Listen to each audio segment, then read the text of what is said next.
Le bel esprit. Oh oui. Oh oui, oh oui, mes amis. Nous sommes samedi matin, il est très exactement 7h56 et SmackDown du 25 avril 2025 a été tourné, enregistré, effectué à Fort Worth au Texas. Et c'est la TLR Reviews épisode 131. Oh oui, oh oui. Mes amis, cette route post-WrestleMania qui a commencé lundi dernier avait commencé sur des chapeaux de roue avec WWE Raw. Maintenant, la grande question, c'est de savoir est-ce que ce SmackDown a suivi sur la lancée. SmackDown qui, alors, on m'avait dit qu'il devait repasser à 2h, mais il n'y a pas de date précise fixée pour ça. Apparemment, ça serait peut-être en juin. On verra. En attendant, on a eu un SmackDown de 3h et qui a commencé direct avec une promo de John Cena dans le ring. Alors déjà, gros débat sur YouTube, sur les dirt sheets, sur pas mal de médias du catch qui est-ce que la présence, ou plutôt l'absence de The Rock à WrestleMania a été voulu ou pas?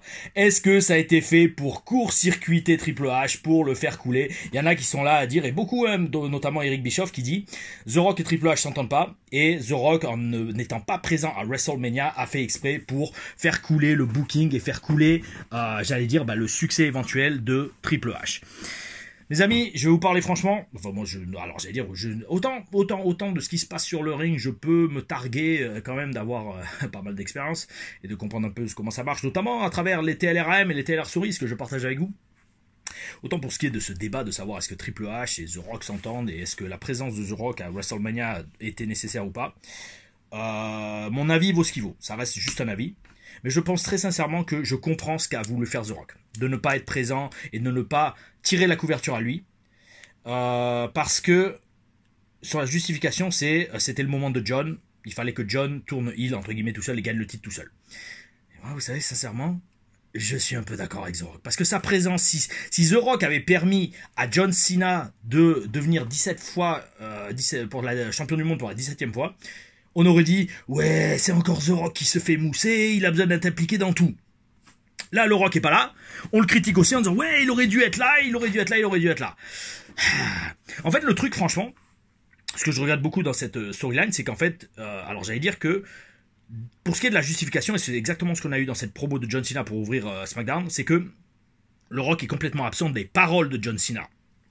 Mais pour ce qui est de physiquement, pour ce qui est de ce qui se passe dans le ring, John Cena, je pense, avait besoin de gagner le titre tout seul. Parce que ce qui se passe dans le ring, c'est ça l'essentiel. Après, tout ce qui se passe en dehors du ring, là, c'est un peu plus, encore une fois, les histoires, les scénarios. On va dire, c'est un peu plus... Là, c'est là qu'on a besoin de scénariser le truc. Mais pour ce qui est d'être dans le ring et de gagner les matchs, entre guillemets, tout seul, je pense que c'est mieux que John Cena les gagne tout seul. Qu'au moins, il peut au moins vraiment se targuer d'être 17 fois champion du monde on his own, tout seul. Et donc, alors, en parlant de ce heel turn de John Cena, pourquoi déjà John Cena a toujours sa musique d'entrée? Dites-le moi s'il vous plaît, parce que franchement, s'il veut vraiment casser les codes du catch, ça serait mieux qu'il sorte sans musique tout court. Sa musique commence, et il dit stop, coupez cette musique de merde, j'en veux plus, et là, boum, il arrive sans musique. Ou alors avec une musique complètement différente. Ça le ferait. Oh oui, oui.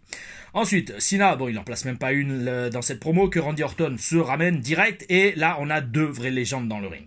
On a un peu les Hulk Hogan et les Macho Man Randy Savage de notre époque. Oh oui, oui. Les mots de Randy Orton sont remplis de sens, et BORDELDEMRDE, qui aurait cru que Randy Orton serait un excellent babyface? Quand il dit à John Cena qu'il devrait avoir des enfants et que ça le rendrait meilleur, ou que sans le public il serait pas où il en est aujourd'hui, bel esprit.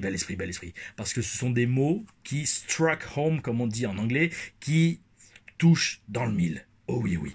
Le jeu de John Cena en heel est intense et sincère, mais c'est ce que je vous disais en très rapide introduction, les bases en sont branlantes. Pourquoi? Parce que tout reprocher à la foule et se poser en victime, c'est tellement l'antithèse de ce qu'on a eu pendant 20 ans avec John Cena que c'est dur à croire en fait, c'est dur à connecter avec. C'est comme si le mec il a toujours été G.I. Joe et du jour au lendemain il fait non mais en fait je déteste les États-Unis.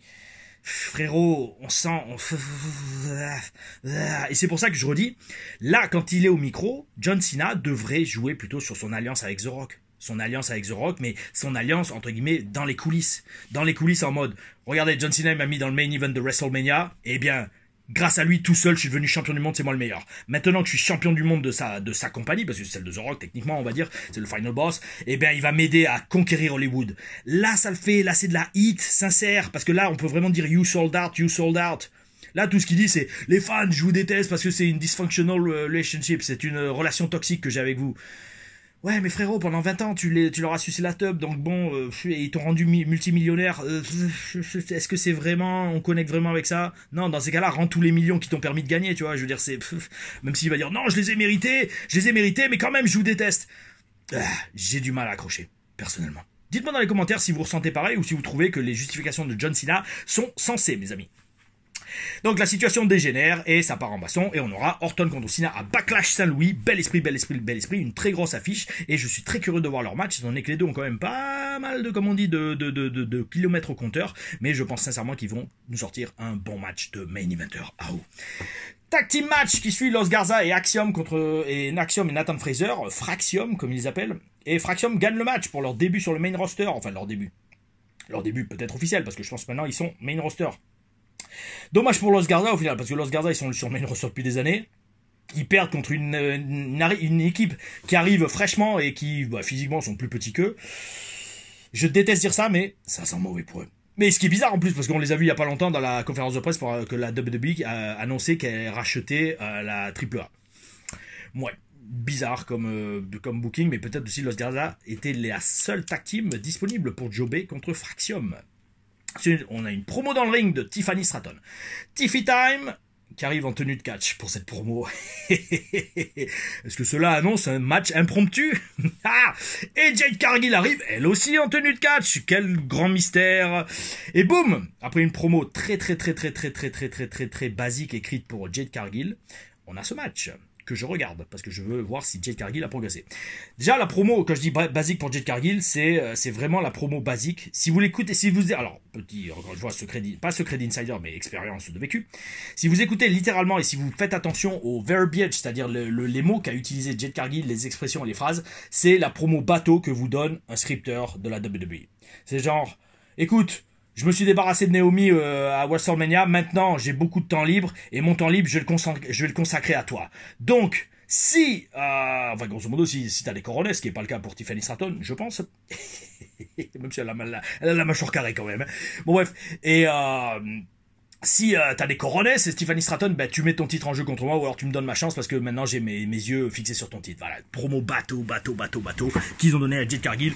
Ça va, la promo est sortie. Et le match, ça va, il est sorti. Ça va. Par contre, alors ça c'est pour ça que je fais aussi des TLRM et que je vous invite à les regarder. Personnellement, je sais pas pour vous, mais moi en tout cas oui, je vois tout de suite un match qui est montré de A jusqu'à Z. C'est dans la dynamique, dans les spots qui sont faits, dans l'énergie du match. Et là, c'était un match monté de A jusqu'à Z, ce qui est encore une fois pas étonnant venant de Jade Cargill, mais un peu scandaleux quand même vu son spot sur le main roster. Et donc, d'ailleurs, Jade Cargill est pas mal en mode vente dans ce match. Elle vend pas mal. Normal aussi quand même parce qu'elle affronte la championne. Les chants, par contre, alors là il me faut rêver. Les chants This is awesome dans ce match, ils ont été rajoutés sur la foule. C'est tellement flagrant. D'ailleurs, c'est Nathan Jones récemment, il a fait un post sur les réseaux sociaux en disant que ça lui était déjà arrivé à l'époque. Et Nathan Jones, c'était il y a presque 20 ans, hein, mes amis. Donc si déjà à 20 ans, il rajoutait des chants ou des réactions de la foule dans les speakers de la salle, vous en faites pas que This is awesome pour un match de Jade Cargill. On a envie de se mettre les deux doigts. Ensuite, le match reste quand même pas mal et se termine en disqualification parce qu'il y a une intervention de Naomi, qui est excellente en heel sur Jade Cargill. Et là, boum, Nia Jax arrive, parce qu'en plus, juste avant le match, je me dis, mais tiens, que devient Nia Jax? Et attaque Tiffany Stratton. Nia Jax qui apparemment était au... Je rigole, mais oui et non, parce que quand même, j'ai lu certaines blagues et j'avoue, c'était limite. Nia Jax qui était au roast de WWE qu'ils ont fait, et qui ne sera pas publié parce que certaines blagues étaient vraiment limites. Alors, moi, je vous dis... je vous le dis sincèrement... Je suis pas quelqu'un de fragile. Pas du tout. Je suis pas une merde qui chiale dès qu'il y a un problème. Au contraire. Quand il y a des problèmes, on les règle. D'accord? Soit par la discussion, soit par une discussion un peu plus musclée. Mais ça pour dire, j'avoue, j'ai vu certains extraits, j'ai pas regardé, j'ai pas écouté le truc en entier, mais j'ai vu les main phrases qu'il y a eu dans ce roast. J'avoue, c'était limite certains. Hein. Certaines phrases étaient vraiment très limites. Et c'est pas une question de racisme, tout ça, c'est juste... C'était limite. Pourquoi? Parce que, on va voir ce qui va suivre, de toute façon je vais vous le dire dans le segment, justement exactement le segment d'après, mais si c'est méchant pour être méchant gratuitement, ou si c'est pour être choquant, pour être juste choquant, il y a aucune saveur, il y a aucune profondeur en fait. Et certaines de ces blagues, bon alors après, alors ça reste un roast. Alors pour ceux qui ont pas l'habitude des roasts, franchement, c'est, je veux dire, c'est la base de ça. Moi, c'est pas un truc dont je raffole, mais j'étais quand même curieux de voir déjà aussi pourquoi les gens faisaient un tel scandale. Je le comprends en le voyant. Maintenant, ça reste un roast. Faut dire, fallait s'y attendre dans tous les cas. Bon, enfin bref, c'est comme ça. Mais justement, donc par rapport au segment suivant. In-ring promo, Jacob Fatu avec Solo Sikoa. Donc Fatu est ultra over, la foule chante son nom, ça a bel esprit. Et Solo qui veut prendre le crédit pour la victoire de Fatu. Oh oui, oh oui. Fatu lui arrache le micro et montre un style unique en parlant in the microphone, on the stick. Et ça, c'est énorme. Parce que ce mec, je vous le dis tout de suite, bon, de toute façon, on le sait tous, Jacob Fatu va être énorme à la WWE parce qu'il est tellement unique. Il est tellement one of a kind, pour citer le thème d'entrée de Rob Van Dam, aussi bien à la WWE que dans le business tout court, en fait. C'est un truc de ouf. La façon qu'il a de parler au micro, il n'y en a pas deux comme Jacob Fatu aujourd'hui dans le business. En tout cas, aujourd'hui à la WWE. Et ça, c'est super, ça va l'aider, ça va le propulser sûrement au sommet du roster de la WWE. Et en parlant d'unique, LA Knight, lui aussi, il est unique. Et il arrive, et lui aussi offre au micro une personnalité. Alors certains vont dire oui, c'est un mélange de Stone Cold Steve Austin et The Rock. On lui disait déjà ça au Performance Center. Nous entre les boys. Mais c'est toujours le cas. Mais au final, The Rock et Austin, ils ont quasiment pris leur retraite. Donc peut-on reprocher à quelqu'un de ressembler à deux gars qu'on ne voit plus à l'écran? Non. Et donc LA Knight lui aussi est unique. Et pareil, Drew McIntyre arrive lui aussi très unique dans son style, surtout dans l'étendue de son talent. Drew McIntyre, c'est le Randy Orton des temps modernes. Le mec, il a tout. Il a la taille, il a le physique, il a le micro, il a le in-ring. Il est excellent dans le ring, Drew McIntyre. Bel esprit, bel esprit, bel esprit. Et donc, là aussi, je viens de parler du roast, mes amis. Le roast WWE, là, qui ne sera pas publié, et encore, les connaissant, peut-être un jour ils le publieront, même si c'est vrai qu'aujourd'hui, avec Publicly Trading, TKO, tout ça, ils veulent éviter de faire des vagues. Mais, en parlant de ce roast, rien que les lignes, les répliques que s'échangent LA Knight et Drew McIntyre, elles sont excellentes. Et elles sont meilleures que ce que j'ai pu lire par rapport à ce roast. Quand LA Knight dit « Dites-moi quand cette joke, cette blague en parlant de Drew McIntyre, dites-moi quand cette blague vivante aura terminé de parler parce que là je m'endors. » Et là Drew lui répond « Écoute frérot, la seule blague dont je me souviens c'est ton dernier titre, c'est ton dernier règne de champion américain. » Ça c'est bel esprit, putain, tu sors ça lors d'un roast, non seulement alors tu fais pas de vague, tu choques personne, et puis surtout c'est marrant et c'est ça le casse en deux. Et LA Knight qui revient juste derrière en disant bah écoute, ouais, tu parles de mon dernier règne américain, mais moi au moins, enfin grosso modo, moi au moins il y a un règne dont on se souvient. Parce que ton dernier règne de champion, je m'en souviens même plus. C'est énorme, c'est ça qui est bon. Et donc comme je disais en fait le roast, alors dans un contexte de WWE, est-ce que ça vaut vraiment le coup étant donné qu'une promo bien faite, c'est un roast dans tous les cas. Le débat est ouvert, mes amis. Oh oui, oh oui. Même s'ils ont mis 3000 personnes dans cet amphithéâtre de l'enfer, qui sera jamais publié. Et je pense que dans tous les cas, ils sont rentrés dans leurs frais, mes amis. Et donc, qu'est-ce qu'il y a eu suite à ça? US, bon après il y a un match qui est mis en place entre LA Knight et Drew McIntyre pour déterminer l'aspirant numéro 1 au titre américain de Jacob Fatu, plus tard dans la soirée. Avant ça, on a enfin le titre américain féminin défendu entre Zelina Vega et Chelsea Green. Et Zelina Vega devient championne américaine le soir où son mari revient à la WWE. Belle soirée pour elle, tant mieux pour elle, mais c'est littéralement une honte, de traiter Chelsea Green de la sorte. Et l'excellent travail qu'elle a fourni depuis presque des années. Oh oui, oui. Le truc, c'est que son match... Alors, oui, peut-être pas une victoire de Zelina Vega à WrestleMania, mais elle aurait dû avoir un match à WrestleMania, Chelsea Green. Elle est excellente dans son rôle. C'est une des meilleures heels aujourd'hui dans le roster féminin. Le fait qu'elle soit même pas à WrestleMania et qu'elle perde son titre en plus juste sur un SmackDown, c'est une honte. Et je veux pas être méchant avec Zelina Vega, mais Zelina Vega, elle a fait quoi ces dernières années? Rien du tout. Elle a joué dans le film sur Paige, je crois, oui c'est ça, sur la famille de Paige, mais c'est tout. À part ça, elle a rien fait d'autre. Alors, enfin bref, ça m'a fait pas de la peine quand même pas, mais je trouvais ça un gros manque de respect pour Chelsea Green. Mais bon, c'est comme ça, espérons qu'elle pourra rebondir, surtout que son clan avec les services secrets, pareil, là aussi c'est bel esprit, quoi. Je comprends pas ce booking. Parce qu'en fait, dans ce SmackDown, bon, on le verra en conclusion, mais il y a eu beaucoup de trucs que j'ai l'impression qu'ils ont pas réussi à foutre à WrestleMania, donc ils les ont foutus à ce SmackDown, notamment ce match pour le titre américain, féminin. Après, il y a une promo dans le ring de The Miz que j'ai zappé, parce que bon, The Miz au micro, ok, je respecte sa carrière, mais c'est pas non plus comme si c'était un des meilleurs talkers du business. En tout cas, aujourd'hui, vu qu'il a plus rien fait ces dernières années, donc au final, à part être marié avec Maryse, et donc parti de là, bon, j'ai pas zappé. Mais juste à temps pour voir le retour du néerlandais Aleister Black, un frère européen que j'ai bien connu, enfin pas bien connu, non quand même pas, mais je l'avais croisé, waouh, 2007, ICWA. Ouais, 2007 à la ICWA, il y avait Tommy End, Aleister Black, qui avait pas du tout le physique qu'il a et pas du tout le look qu'il a, mais il était déjà très bon dans le ring. Et d'ailleurs, en parlant de ICWA, je serai à Révolution le 24 mai, oui, dans un mois à peu près. Donc Aleister Black fait son retour sans maquillage sur le visage, dommage, mais il montre, comme je dis, un super physique. Bel esprit, bravo monsieur, physique de ouf. Et ça, c'est bel esprit, ça montre que tout le monde peut le faire, n'est-ce pas, Johnny Gargano? Et il met au sol Miz, et dommage, quand même, parce que je pensais qu'on aurait eu un match pour son retour, mais non, c'est juste ce segment. Et ça sera sûrement contre Carmelo Hayes, ce match, étant donné que The Miz et Carmelo sont en train de s'associer. Et je pense que ça sera un excellent match. Aleister Black contre Carmelo Hayes. Et après, donc, on a ce match pour déterminer l'aspirant numéro 1 pour le titre américain masculin, entre LA Knight et Drew McIntyre. Intervention de Solo Sikoa et de Damien Priest, donc des disqualifications. Et qui sera l'adversaire de Fatou? On ne sait pas, car Fatou vient et les défonce tous. Alors peut-être pour Backlash, on aura une sorte de Fatal 4-Way ou même un Fatal 5-Way si Solo Sikoa s'en mêle. Ça serait bel esprit et ça nous permettra à Fatou de briller encore plus en les défonçant tous. Et on termine avec un triple threat pour le TLC match pour le titre de champion par équipe.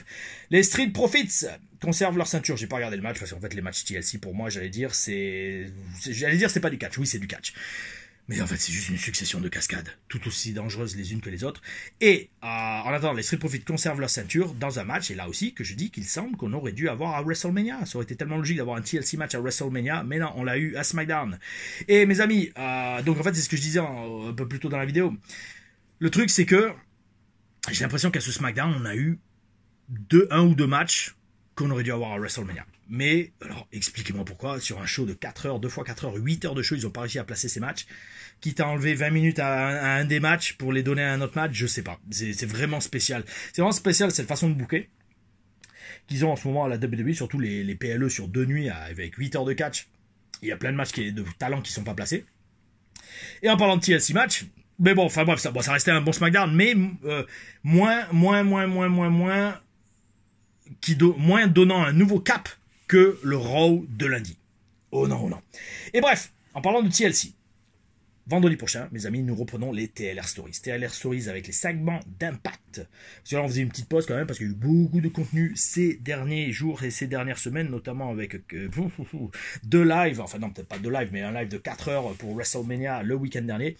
Donc, vendredi prochain, mes amis, on reprend les TLR Stories Impact. Alors avec, je sais pas encore, je pense que ça sera le match en équipe avec les Bromans, notre match revanche, qui était un excellent match en équipe.